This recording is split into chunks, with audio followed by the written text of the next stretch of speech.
لله.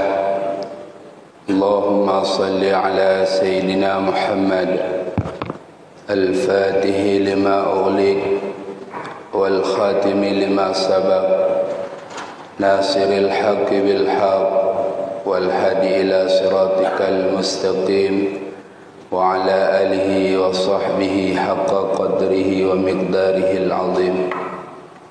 Puji syukur kepada Allah Subhanahu wa taala.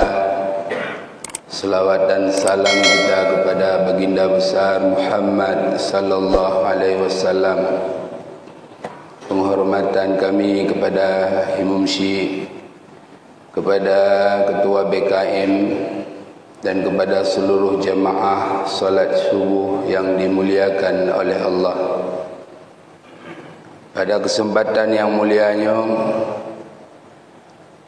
Lunduan ingin menyampaikan yaitu tentang salat. Salat adalah satu ibadah yang begitu luar biasa, yang langsung Rasulullah mengambil, yaitu untuk berjumpa dengan Allah Subhanahu wa taala. Yang mana ibadah-ibadah yang lain Rasulullah tidak perlu untuk sampai kepada Allah untuk mengambilnya, tetapi lewat perantara daripada Jibril.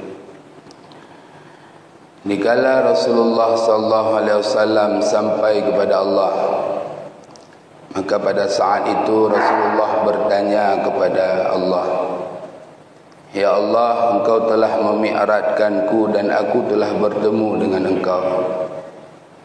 Tapi bagaimana dengan umat-umatku?" Maka kata Allah, "Inilah aku mengundang engkau ya Muhammad. Salat ini adalah pertemuan antara aku dan hamba-hambaku, yaitu umatmu wahai Muhammad. Tapi hari ini pertemuan itu tidak kita rasakan di dalam hati kita. Karena salat yang kita kejarkan hanyalah salat secara zahiriah. Tetapi batin kita tidak ikut di dalam salat. Salat kita hanya secara, yaitu bahasa yang lain, yaitu hanya syariat. Kita mengetahui bagaimana syarat dan rukun salat. Yang mana rukun salat yang telah kita ketahui, ada qalbi, ada qauli, ada fi'li, 13 rukun sembahyang. Tetapi tidak kita bawa di dalam batin kita salat tersebut, hanya secara zahir, rukuk, sujud. Padahal Allah telah mengatakan di dalam Al-Quran, "Qad aflahal mu'minuna alladhina hum fi salatihim khashi'un." Sungguh menanglah orang-orang yang salat itu, mereka-mereka yang salat yang hudur hatinya kepada Allah. La salata illa bihudur qalbi, kata Rasul. Tidak dihitung salat itu pahalanya, melainkan mana dia hudur hati kepada Allah. Maka hari ini kita melihat di dalam kitab Syiarus Salikin, dikala kita mengambil air salat, kata Rasul, itu setan lari terbirit-birit, takut dia. Mengambil air sembahyang yang bagaimana? Kalau kita mengambil air sembahyang hanya secara zahir, maka ini tidak menggugurkan dosa-dosa kita. Kita lihat di dalam kitab Syiarus Salikin atau kitab Hidayatus Salikin karangan Syekh Abdul Samad Al-Falembani, itu tidak dapat meruntuhkan segala dosa-dosa anggota tubuh kita. Tetapi kalau kita iringi secara batin, zahir kita mencuci tangan, tapi di dalam hati kita berdoa, "Ya Allah, berikanlah keberkatan tanganku ini, jauhkan daripada segala mara bahaya." Kita masukkan yaitu air ke mulut, "Ya Allah, jadikan lidah ini lidah yang selalu berzikir, dan memberikan nasihat-nasihat kepada orang. Kita masukkan air ke hidung, ya Allah, ciumkan aku dengan bau-bauan syurga. Dikala kita keluarkan air hidung, ya Allah, jangan engkau ciumkan hidungku ini daripada bau-bauan neraka. Dikala kita mencuci muka, ya Allah, putihkan wajahku seperti wajah para aulia. Kita mengambil air sembahyang dengan tangan kita sampai siku-siku, ya Allah, jadikan tangan ini yang memegang buku amalan. Ya Allah, jangan jadikan tangan kiriku memegang buku amalan lebih-lebih daripada belakangku.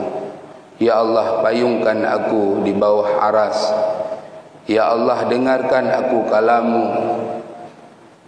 Di dalam tasawuf disuruh kita menyuci tungku, walaupun di dalam kitab fikih tidak, makruh. Tapi di dalam tasawuf, karena itu ada hadis daripada Nabi.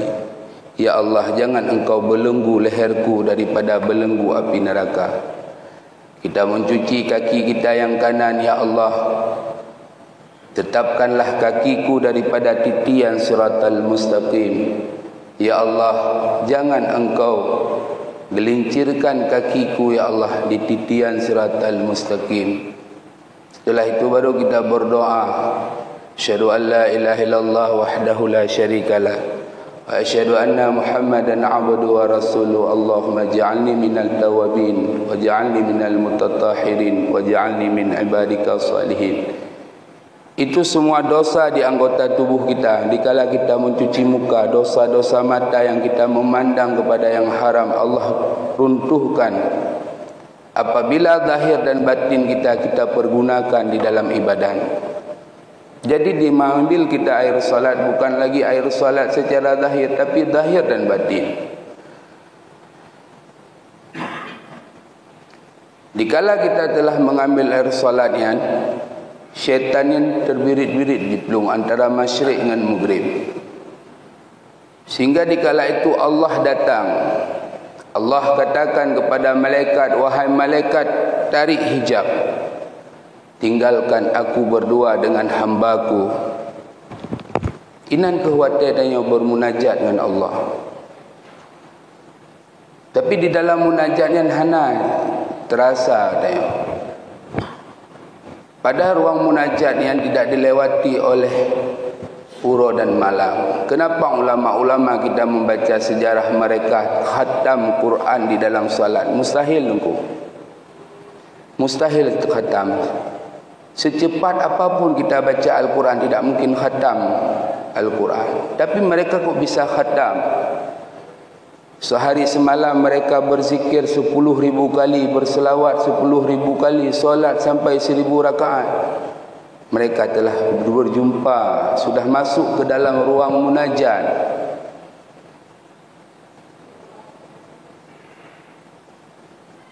Di saat kita berdua dengan Allah pada saat itu, apa yang kita baca, semua Allah menjawab. Waktu kecil-kecil dulu kita ada mengaji kitab Miftahul Jannah, Pak balik-balik. Apa yang enggak dijawab sama Allah? Kita katakan alhamdulillahi rabbil alamin, Allah menjawab. Malaikat lihat hamba-hambaku itu sedang memujiku, wahai malaikat. Ar-Rahmanir Rahim, mereka terus memujiku, wahai malaikat. Maliki yaumiddin, mereka mengagungkanku. Iyyaka na'budu wa iyyaka nasta'in. Apa yang engkau minta daripadaku, wahai hamba? Coba minta. Ihdinas siratal mustaqim. Itu yang kau minta. Ada lagi, wahai hambaku. Siratal ladzina an'amta alaihim ghairil maghdubi alaihim waladdallin. Amin. Tapi jikalau kita salat, cepat-cepat kita baca alhamdulillah rabbil alamin arrahmanir rahim maliki yaumiddin.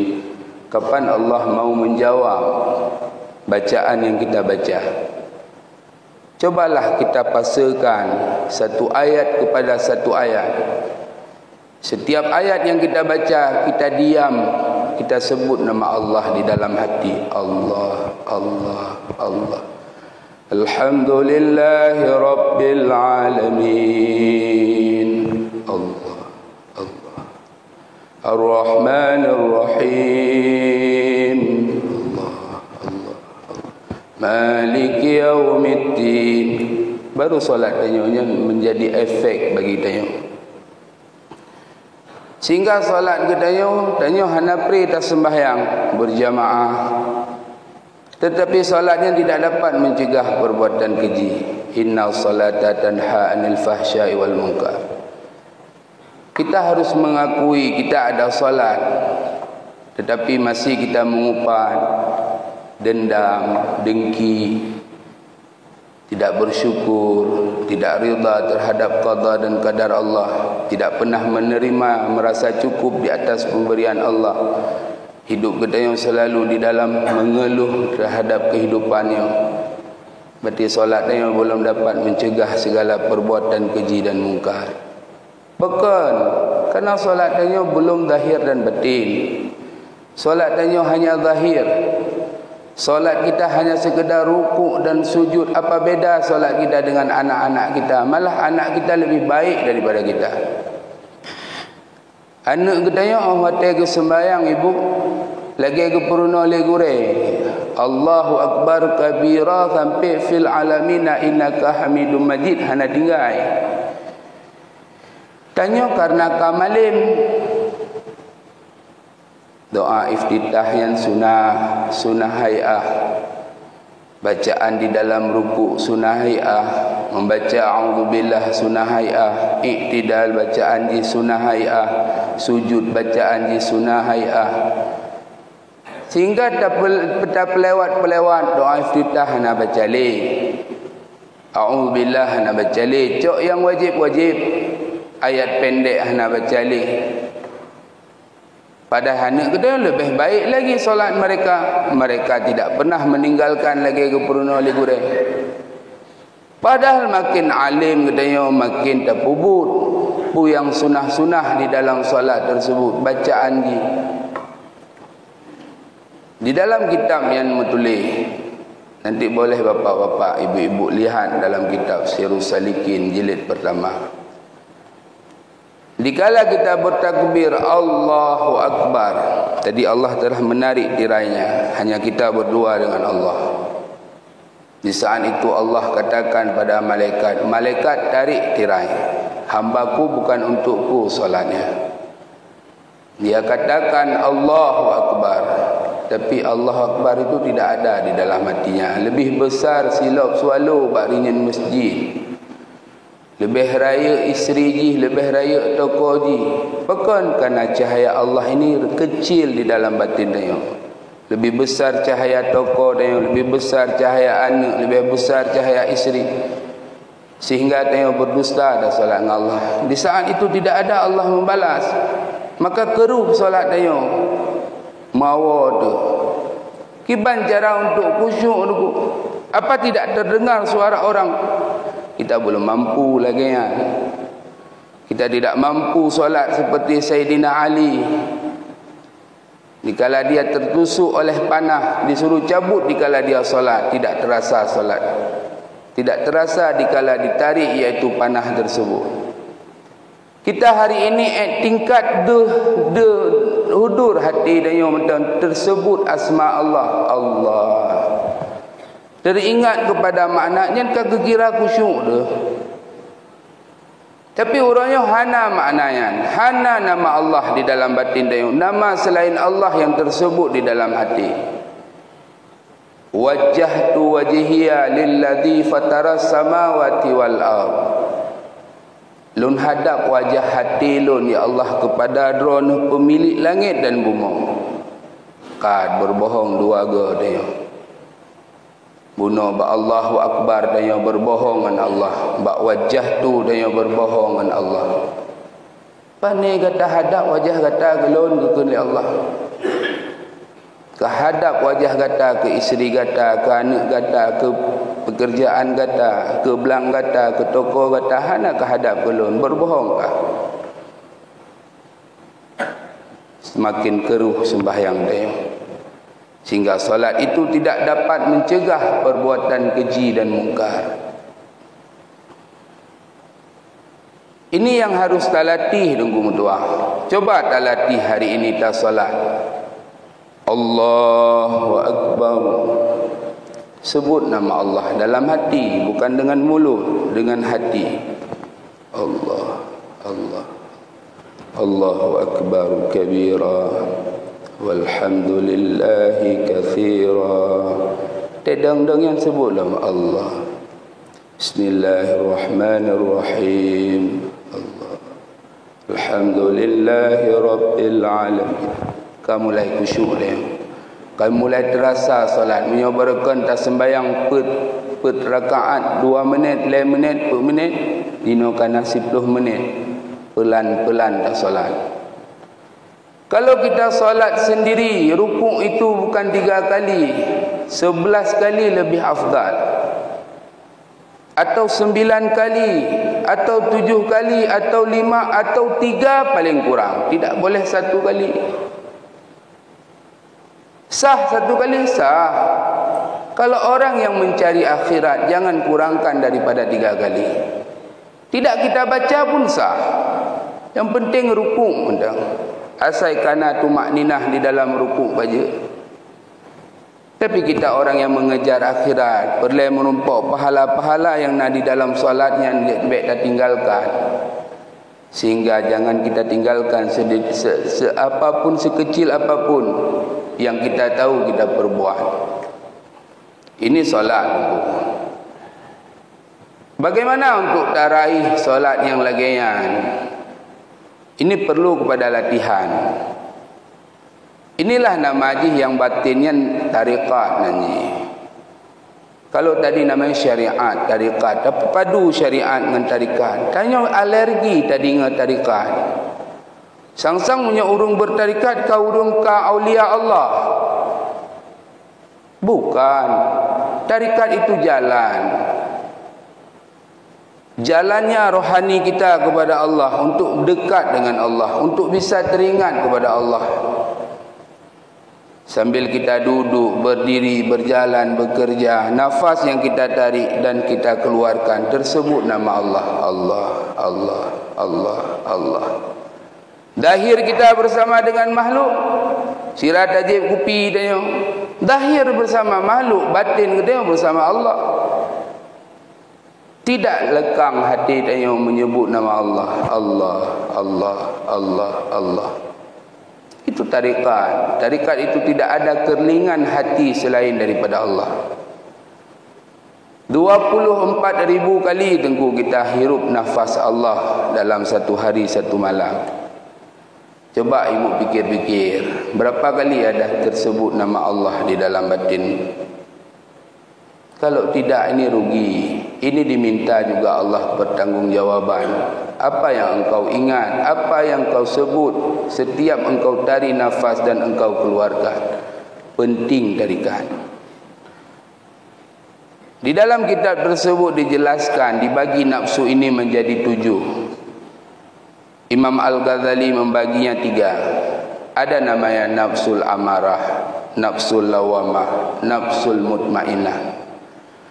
Orang yang tidak bertarikat ahli sufi ini kan kata lun, tapi kata Syekh Abdul Samad Al-Falembani, orang yang tidak bertarikat ahli sufi, mereka tidak akan sampai kepada nafsul mutmainah.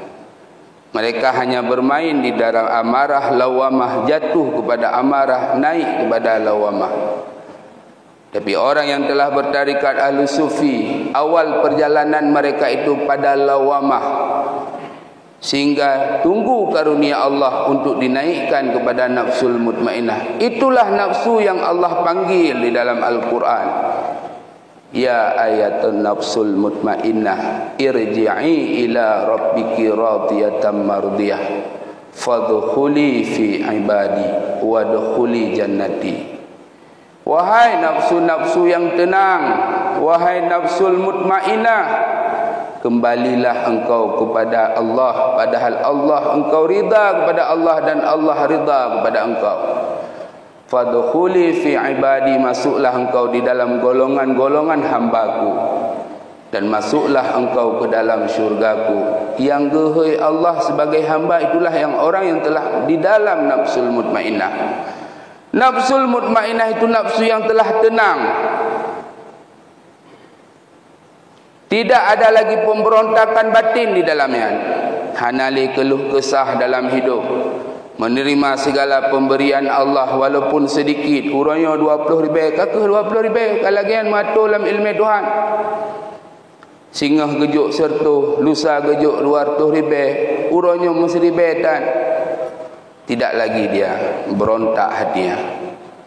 Sudah rida dia terhadap qada dan qadar Allah.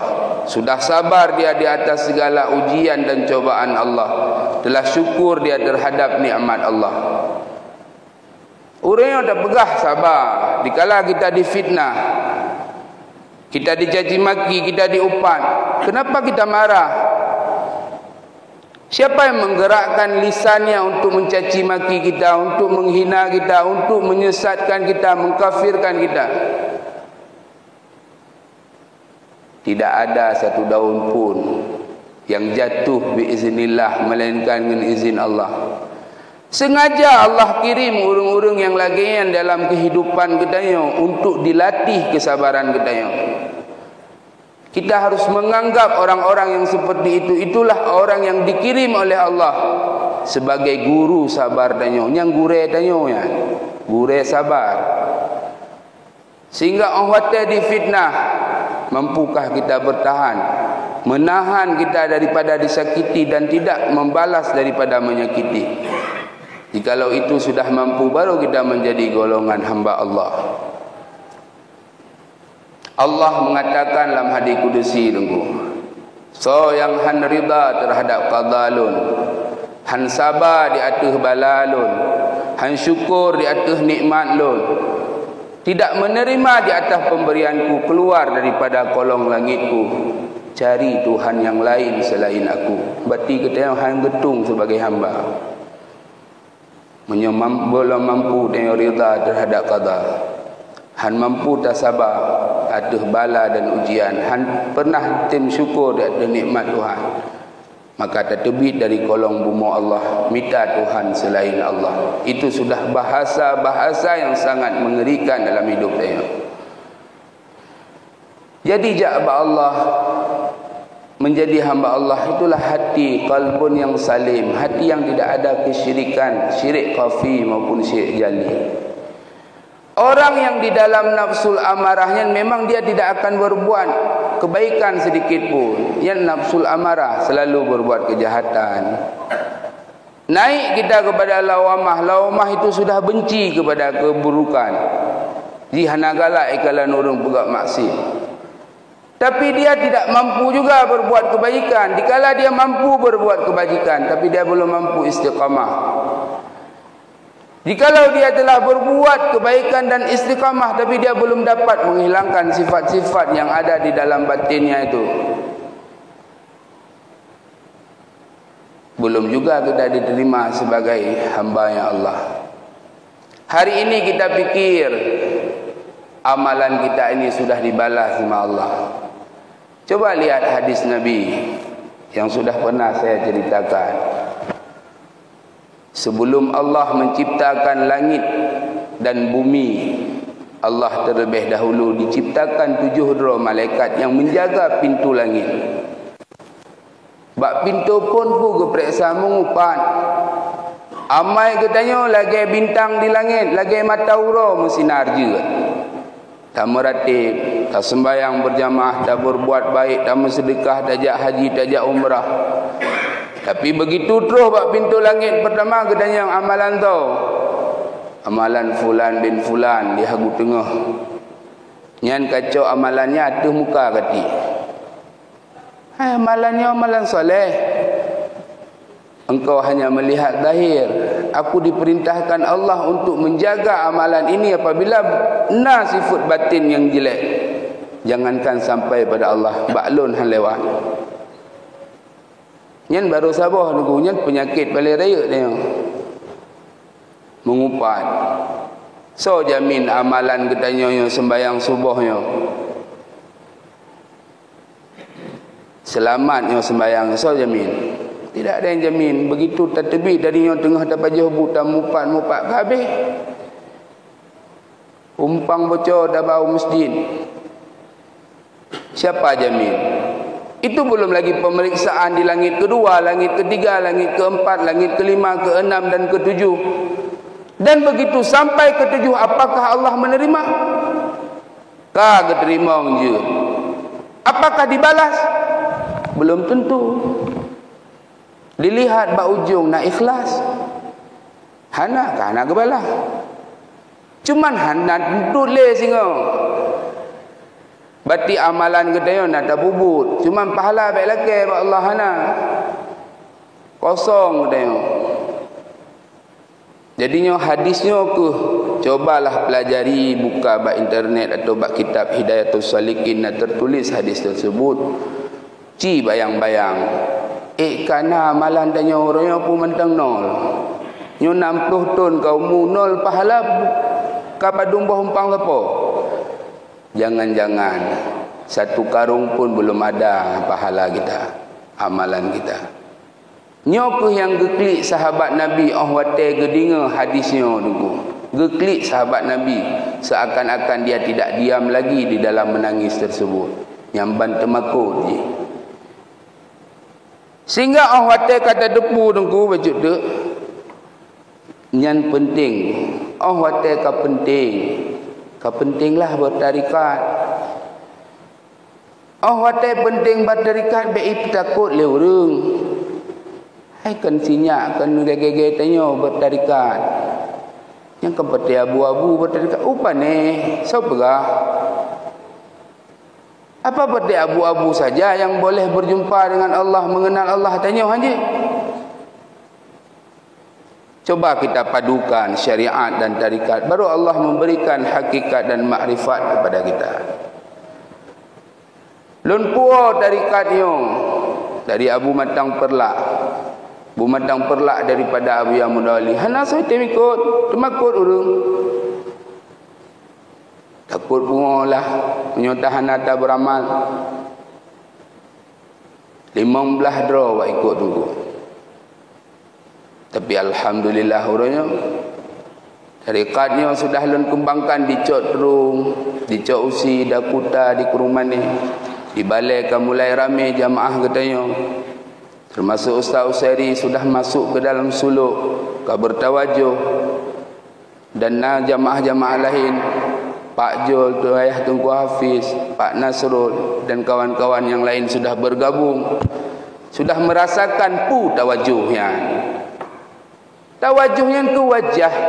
Tak hadap-hadap hati dia kepada Allah. Tak ingat Allah. Di dalam tawajuhnya mengandung pertaubatan, taklik di sini. Tak ingat dosa, tak ingat mati.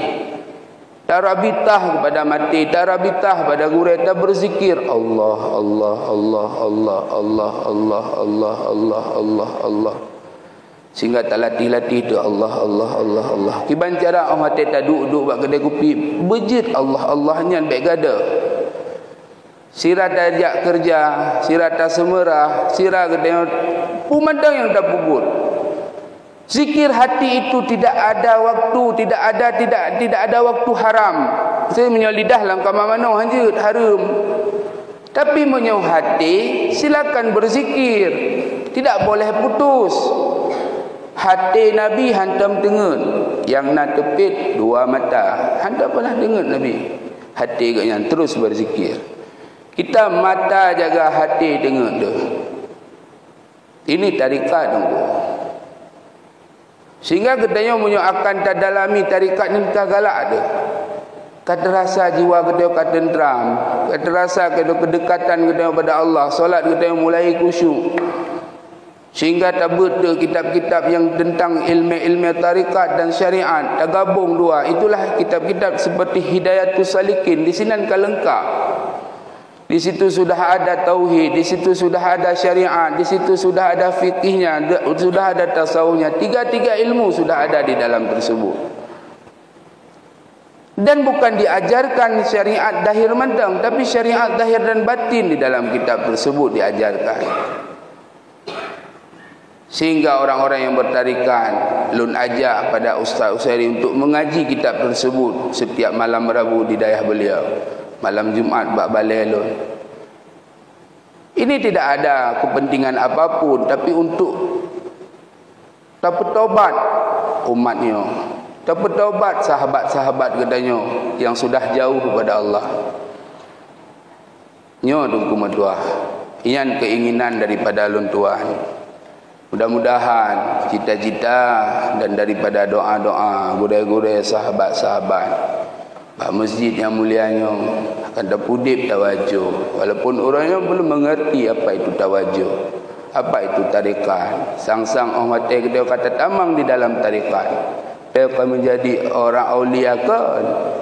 Tarikat bah ikat hati kita untuk mengingat Allah. Orang-orang maksiat tamang dalam tarikat bukan supaya dia mau berbuat taat, mau bertobat.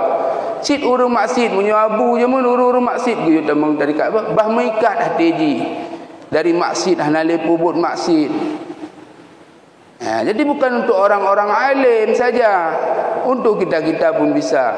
Kita belajar dua-dua syariat, kita belajar tarikat, kita belajar. Tidak boleh belajar tarikat madang hakikat, zindik dia. Belajar syariat madang hana belajar hakikat. Berhampiran tanya dengan Wahabi. So pegangan Abu Ya Mudawali. So istighal dengan syar'i serta dengan hana dengan hakiki nyan ke urang wahai akhi berhampiran dengan Wahabi. Kiban talit Wahabi tanya pi karak-karak to lagi Wahabi. So istighal dengan hakiki serta hana dengan syar'i nyan ke urang wahai akhi nyan ke urang yang zindiki, zindik urang mendosa hancur. Mandu harus belajar syariat, tarikat atau bahasa lain ji, fiqh, tasawuf, tauhid, ini tidak boleh terlepas. Apabila salah satu kurang mendosa, itu ilmu hal, wajib kita pelajari lebuh ilmiah. Ya, mudah-mudahan yang tidak paham dan ingin mengerti atau ingin mempelajari boleh nanti dah duduk, pergi ke balai, dah pegah-pegah apa itu tarikat, apa itu tawajuh, supaya kita senang, supaya kita makin dekat hati kita kepada Allah Subhanahu wa taala. Mudah-mudahan bermanfaat bagi luntuan terutama dan kepada tengku-tengku sekalian.